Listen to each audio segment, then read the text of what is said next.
السلام علیکم ورحمۃ اللہ وبرکاتہ۔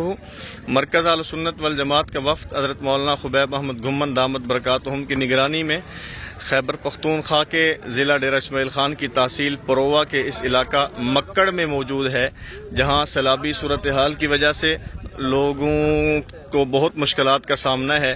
الحمدللہ مرکز اہل سنت والجماعت کا وفد جنوبی پنجاب، سندھ، بلوچستان، خیبر، کوہستان، گلگت بلتستان تک اپنے متعلقین، اپنے فضلاء، اپنے متخصصین کے ذریعہ سے آپ حضرات کی پہنچائی ہوئی جو رقوم ہے، آپ حضرات کی پہنچائی ہوئی جو امانت ہے، وہ مستحقین کے سپرد کر رہا ہے۔ وقتاً فوقتاً آپ حضرات کے سامنے ہم کارگزاری پیش کر رہے ہیں۔ وہ تمام احباب جنہوں نے اس مد میں مرکز کے ساتھ تعاون کیا، اللہ رب العزت ان تمام معاونین کے معاونت کو اپنی بارگاہ کے اندر قبول فرمائے۔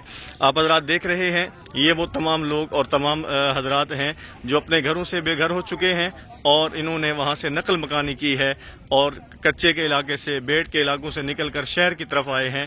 یہ وہ حضرات موجود ہیں۔ ابھی انشاءاللہ العزیز ان کے درمیان ہم آپ کی پہنچائی ہوئی امانت تقسیم کریں گے۔ مسلمانوں پر خصوصاً آزمائش ہے اور ہر آزمائش کے اندر مسلمان کامیاب ہی کامیاب ہے، ناکام نہیں ہے۔ اگر یہاں دنیا کے اندر تھوڑا سا نقصان ہوتا ہے، آخرت کے اندر اس کا بہت زیادہ اجر ملتا ہے۔ اس کی وجہ یہ انسان صبر کرتا ہے، انسان یہ سمجھتا ہے کہ میرے اللہ کی طرف سے ہے، میری طرف سے نہیں ہے۔ اب بارشیں زیادہ ہیں یا تھوڑی، سب اللہ کی طرف سے ہے۔ پانی کم ہے یا زیادہ، اللہ کی طرف سے ہے۔